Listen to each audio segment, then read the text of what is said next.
Good morning and welcome into your Monday morning episode of Hoops Talk with Dave. On Monday, February 10th, I'm your host, Dave Smith, here with you, and we've got a lot to recap from over the weekend, including a couple of NBA headlines that we'll start with, as well as a lot of college basketball action we will get to later on.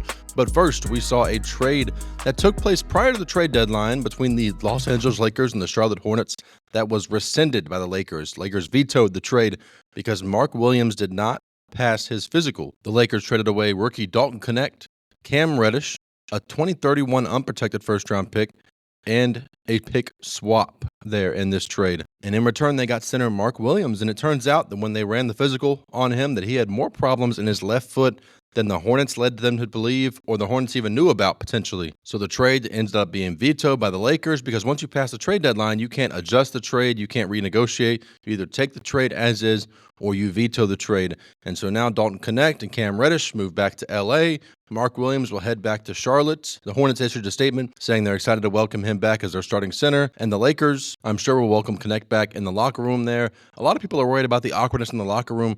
I don't really think there will be one. There might be an awkward relationship between the GM and the player, but I don't think the coach had anything to do with the trades. I don't think, obviously, the other players didn't have anything to do with the trades. So I wouldn't imagine the locker rooms would be awkward in Charlotte and LA. I would say that these two teams will be able to move past this, no problem. Now, the Lakers obviously still need a center. Mark Williams is supposed to fill this role really well for them. But as we know now, he still plays for the Hornets. So it'll be really interesting to watch the buyout market here, see what LA does with that. Another big headline in the NBA, the Warriors, led by Steph Curry and Jimmy Butler, played their first game together on Saturday, winning 132-111 over the Chicago Bulls. A great third quarter from Butler and Curry there. Jimmy Butler, 25 points. Steph Curry led the all scorers with 34 points. Definitely a fun duo to watch there. Great to see them get out and get started really well in Golden State. Over into college basketball, let's go all the way back to Friday night. Friday night action here. St. John's on the road at UConn, and the Red Storm, led by Rick Pitino, legendary Rick Pitino, get the win here, 68-62. St. John's sitting in sole possession of first place in that Big East, and they have looked like one of the best teams in all of college basketball. You can expect them to definitely be a top 10 team in this week's AP poll, if not higher. They could potentially push top 7, top 6, and Pitino has this team ready to play come March. They will be a really, really fun team to watch.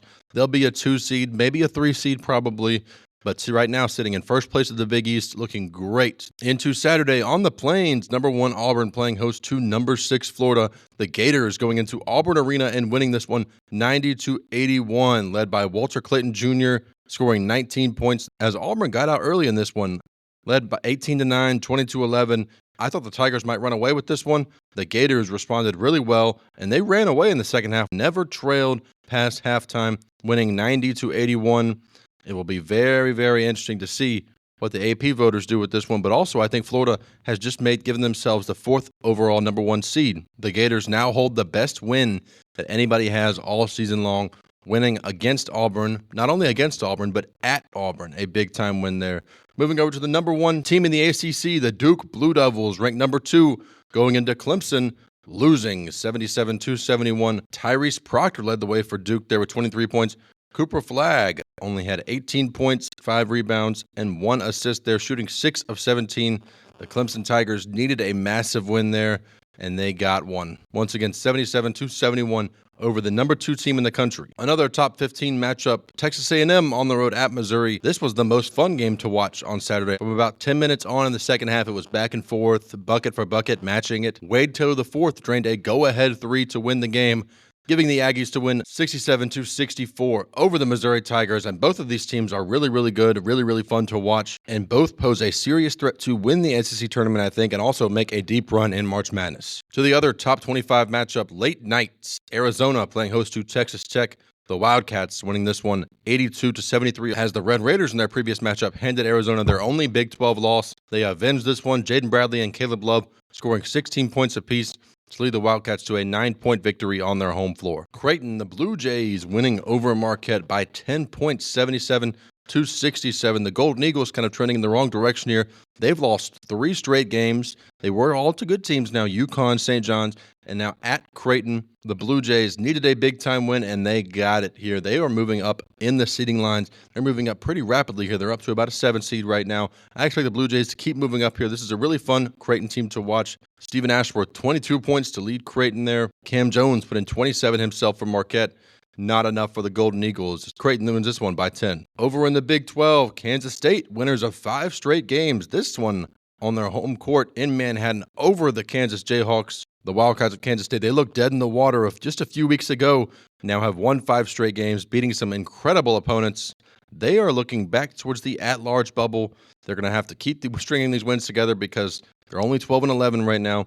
They need to get to that 18-win mark to be able to have a chance to make the NCAA tournament. Nonetheless, they are heading in the correct direction here. Big-time win over in-state rival Kansas. Now over to the number 3, 4, and 5 teams taking care of business. Alabama on the road at Arkansas, winning 85-81. Tennessee on the road at Oklahoma, winning 70-52. Houston on the road at Colorado, winning 69-59. Of course, the number 1 and number 2 teams, AP ranked, lost on Saturday. So it'll be very interesting to see what the AP voters do with that top team in the nation, really all top 5 teams in the country. I would say Auburn stays at 1, move Alabama up to 2, drop Duke down to 3 or 4. I might move Florida all the way up to number 3. Call me a little biased, having 1, 2, 3 SEC teams, but I think those 3 teams have absolutely earned it.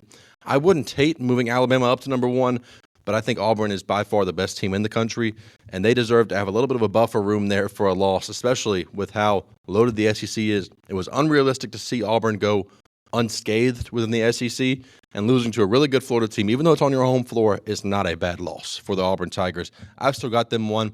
I've got Alabama 2, and these 2 teams will face off next Saturday in Tuscaloosa. I'm hoping it's ranked number 1 and number 2. A few other scores here. Kentucky at home winning 80-57 over South Carolina. Mississippi State on the road at Georgia winning 76-75. The Bulldogs shot 6 of 18 from the free throw line.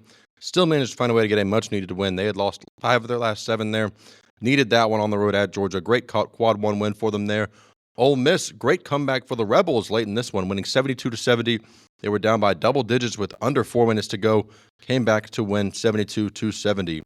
Iowa State protecting their home floor 82-52 over the TCU Horned Frogs. Michigan State, they were down early to Oregon, and they were down pretty big to Oregon at one point, winning 86-74. Coming all the way back there, Izzo's squad looks poised for March. And hitting on a couple of quick scores from yesterday's games. Memphis hosting Temple. They win, but they don't cover that number again. That's typical for Memphis here. Playing a lot of inferior opponents. It's hurting their metrics. They've won 10 of their last 11 games, but they seem to keep dropping metrics-wise because they're not covering that number they're expected to win by. They win this one 90-82 over Temple. Maryland over Rutgers 90-81. Maryland has one of the most fun freshmen in all of America. Derek Queen, 29 points and 15 rebounds to lead number 18 Maryland. He is going to be a name to watch come March. This Maryland team looks really, really good. Rutgers continue to trend in the wrong direction. Once again, Maryland wins 90-81. Looking at a couple of games to watch on the docket tonight, Houston playing host to Baylor. The Cougars an 8.5-point favorite at home. This one 9 o'clock p.m. Eastern on ESPN. And just before that, at 7 o'clock Eastern on ESPN, UNC, the North Carolina Tar Heels, traveling on the road to Clemson. Clemson, 5.5-point favorites in this one. UNC could use a massive win here. They're kind of sitting on the right side of the bubble right now, I think. I've got them on the right side of the bubble. Some places have them on the opposite side of the bubble. Winning at Clemson here would put everybody in agreement that this Tar Heels team is tournament bound. A massive opportunity for them there. Once again, the Tigers, 5.5-point favorites. 7 o'clock p.m. Eastern on ESPN. And over into the NBA, a doubleheader of national TV games, 2 different channels here, starting at 8 o'clock Eastern on NBA TV. The Golden State Warriors traveling to Milwaukee to take on the Bucks. Giannis Antetokounmpo out for the next few weeks with a calf strain there. Very significant news for the Bucks there. Golden State, 6.5-point road favorites in this one. And then late night, 10:30 p.m. Eastern, the Utah Jazz traveling out to L.A. to take on the Lakers. The Lakers, 13.5-point favorites in this one.